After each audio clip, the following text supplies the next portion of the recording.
Good morning and welcome back. It's Friday of Grief Camp Week, and I'm here to say goodbye. But first, I want to thank the families who participated in our events this week. We hope that you found it useful for you and your child as you navigate the process of grief and loss. And please remember, if you have any questions or you need individualized support, that you're welcome to reach out to me anytime at Hospicare, and I'm happy to talk with you more about that. Before we say goodbye, I want to share with you one of the books that I find to be especially useful in working with kids. And this book is called Lifetimes. And the reason that we utilize books in talking about death with children is it's a really safe way for them to learn about the concept of death and to better understand what death is. It's also a way to normalize what they might be feeling and going through. And even children who haven't experienced grief and loss are really interested in the concept of death, and this can be a good avenue to open up discussions with them about that or about their specific feelings around loss. So I'm going to read to you today the Lifetimes book, which is a beautiful way to explain to children about grief. This book is by Brian Maloney and Robert Ingpen, and we are offering free copies to anyone interested in this book. So you're welcome to reach out to me if you haven't gotten your copy yet and you would like one. If you want other books or book suggestions about grief and loss, we do have a full library, a lending library for families and children that have other books talking about death, and or I'm happy to always email you additional suggestions. So I'm going to read the book, and you're welcome to have your children listen in. Lifetimes. There is a beginning and an ending for everything that is alive. In between is living. All around us, everywhere, beginnings and endings are going on all the time, with living in between. This is true for all living things, for plants, for people, for birds, for fish, for trees, for animals, even for the tiniest insect. Nothing that is alive goes on living forever. How long it lives depends upon what it is and what happens while it is living. Sometimes living things become ill or they get hurt. Mostly, of course, they get better again. But there are times when they are so badly hurt or they are so ill that they die because they can no longer stay alive. This can happen when they are young or old or anywhere in between.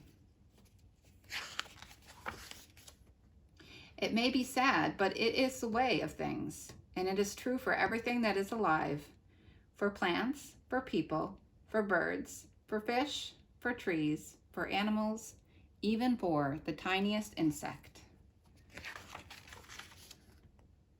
There are lots of living things in our world. Each one has its own special lifetime. Trees that are tall and strong grow slowly, standing in the sunshine and in the rain. Some of them live for a very long time indeed, as long as 100 years or more. That is their lifetime. Rabbits and mice grow up in only a few weeks. Then they go on to live for a year or two, crunching up carrots and nibbling at cheese until they grow old and very tired, and it is their time to die. That is how it happens to be for rabbits and mice. It is the way they live, and it is their lifetime. Flowers and vegetables planted as seeds at the beginning of spring, when the earth is warm, grow quickly to live through the heat of summer. The days pass and they become old during autumn when it is cooler. Then, when winter comes and it is cold, they die. It is the way they live. That is their lifetime. Butterflies live as butterflies for only a few weeks. Once they have dried their wings, they flutter and flit from leaf to flower. At first, they are bright and quick, but as time passes, they begin to slow down until finally they can go no further. They rest for a while, and then they die. That is the way butterflies live, and that is their lifetime. Birds grow up quite quickly too. It is often no more than a few months from the time they hatch until they're strong enough to fly and feed themselves. How long they live after that seems to depend upon their size. Mostly the bigger they are, the longer they will be alive. That is the way birds live, some for as long as 50 years, others no more than 2 or 3. But however long, it is their lifetime for each one. Fish, swimming in lakes and rivers or in the sea, can be so tiny it's hard to tell that they are there at all, or so big that the only way to describe them is enormous. Again, as far as we know, it seems that the smaller they are, the shorter will be their lifetime. But that is how it is for fish. Their lives can be as little as a day or so, or as long as 80 or 90 years. It is the way they live, and those are their lifetimes. And people? Well, like everything else that is alive, people have lifetimes too. They live for about 60 or 70 years, sometimes even longer, doing all the things that people do, like growing up and being grown up. It can happen, though, just as it does with all other living things, that people become ill or they get hurt. Mostly, of course, they get better again. But there are times when they are so badly hurt or they are so ill that they die because they no longer stay alive. It may be sad, but that is how it is for people. It is the way they live, and it is their lifetime. So no matter how long they are or how short, lifetimes are really all the same.